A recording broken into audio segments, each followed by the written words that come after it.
नमस्कार दोस्तों।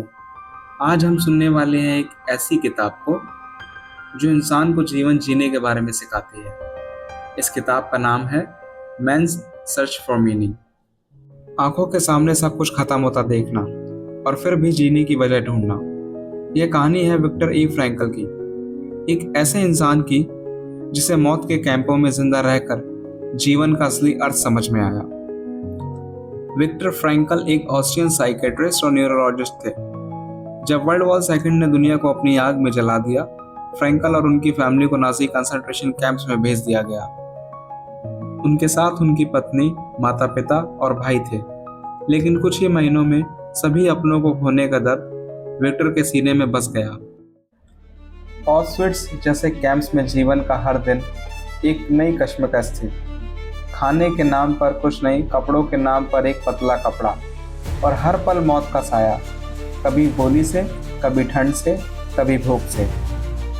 Concentration camp का पहला दिन ही मौत की महफिल थी।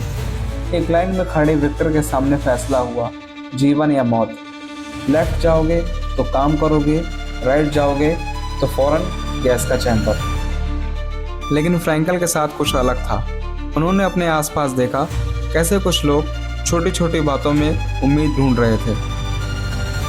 किसी का एक सपना, किसी का एक यादगार पल, किसी का एक किसी से किया गया वादा। फ्रैंकल को जीने का मौका मिला, लेकिन उनकी माँ, उनके पिता और कुछ दिनों बाद उनकी पत्नी भी इस दुनिया से चली गई। वो एक पल था जब फ्रैंकल ने सब कुछ खो दिया, और तभी जीने का असली सवाल उसके सामने खड़ा हुआ। ऐसे जीवन में जिसमें कुछ भी बचा नहीं, क्या जीना अब भी जरूरी है? तब फ्रैंकल ने महसूस किया कि जीने के लिए सबसे जरूरी चीज हालात नहीं होती, बल्कि हालात के बीच अपना एक मीनिंग ढूंढना होता है। कैंप का जीवन एक ऐसे दिन का नाम था जिसमें हर पल अपने होने को साबित करना पड़ता था। सुबह से रात तक काम, और जब तक काम करते करते गिर न जाएं, तब तक जीवित रहने की एक छोटी सी उम्मीद। कैंप में एक आदमी था, एक पुराना शायर। हर रात जब सब लोग टूट कर सो जाते, वो आदमी चुपके से एक टुकड़ा कागज निकालता और कुछ लिखता। विक्टर ने एक दिन उससे पूछा, ये तुम क्या लिखते हो? उस आदमी ने हल्के से मुस्कुराते हुए कहा, अपने जीने की वजह लिखता हूँ, ताकि मरते वक्त खुद से झूठ ना बोलूं। यह बात विक्टर के दिल में उतर गई, और उस दिन से उन्होंने तय कर लिया, चाहे कुछ भी हो, मैं अपना मतलब नहीं खो दूंगा। कैंप में दर्द और मौत के बीच भी कुछ चीजें थीं जो विक्टर को जिंदा रख रही थीं। अपनी पत्नी का चेहरा, अपने सपने जो वो सच करना चाहता था, और सबसे बड़ा सपना, दुनिया को ये बताना कि जिंदगी का असली मूल्य हमारे सुख में छुपा हुआ है, ना कि हमारे दुख में। फ्रैंकल ने तब फैसला किया, एक खुद से की गई कसम, मैं अपने जीवन का अर्थ ढूंढूंगा, चाहे दुनिया मुझे बर्बाद करने में कोई कसर न छोड़े।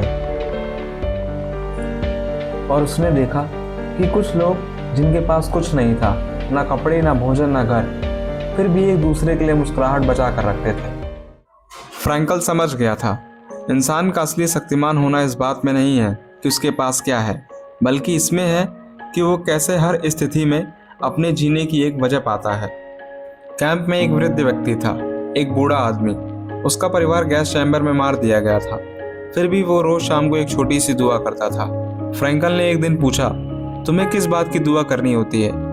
वृद्ध मुस्कुराया और बोला, दुआ इसलिए नहीं करता कि कुछ मांगूंगा, दुआ इसलिए करता हूँ कि मैं इंसान बना रहूं। फ्रैंकल के लिए शब्द सोने जैसे कीमती थे, इस वजह से उसे जीवन में एक नए विचार का जन्म दिया। लोगोथेरेपी, जीवन का मूल अर्थ ढूंढने का ज्ञान।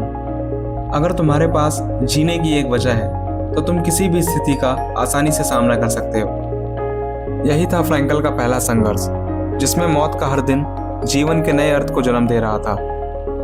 जब एक इंसान अपने जीवन में दर्द और अंधेरा देख चुका होता है, तभी वो रोशनी की असली कीमत को समझ पाता है।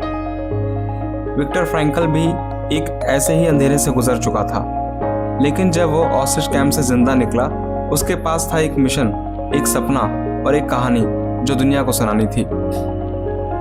उसने देखा था मौत को अपनों को बिछड़ना, भूख, बेइज्जती और इंसानियत का सबसे बड़ा काला रंग। लेकिन फ्रैंकल एक कैंप सर्वाइवर था।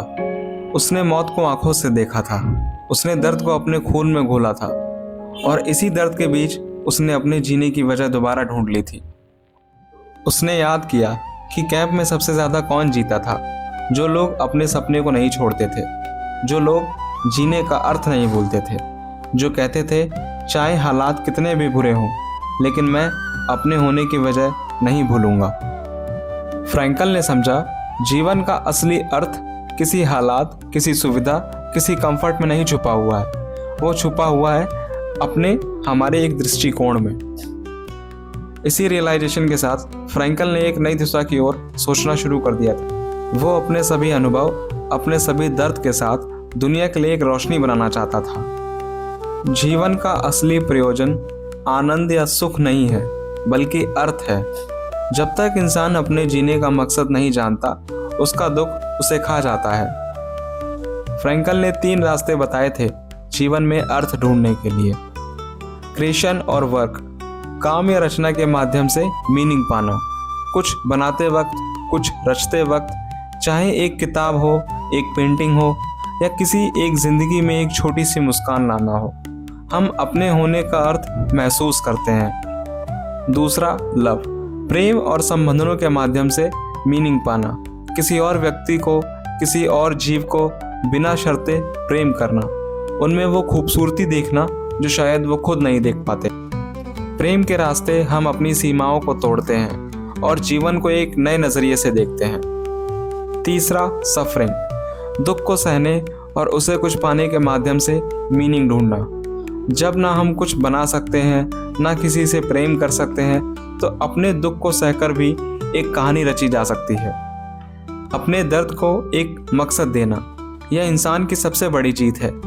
इस ज्ञान को लेकर फ्रैंकल ने अपनी जिंदगी की सबसे बड़ी किताब लिखी, मैन्स सर्चिंग फॉर मीनिंग। बस 9 दिन लगे उसे। 9 दिन में उसने अपनी आत्मा का सारा सार कागज पर उतार दिया।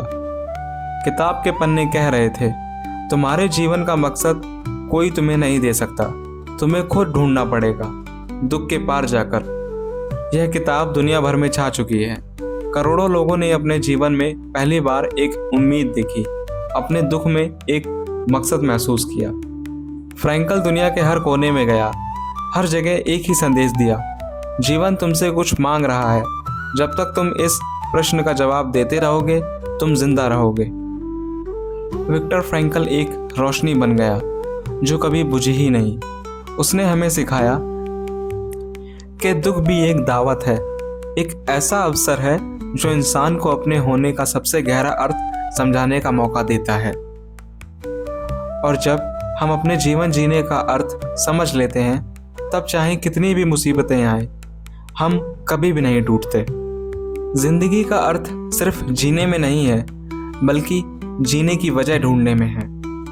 और ये किताब अब यहीं ख़त्म होती है। यह किताब को मैं पढ़ने के लिए सबको रिकमेंड करूँगा। आप ये किताब ज़रूर पढ़िए। शुक्रिया।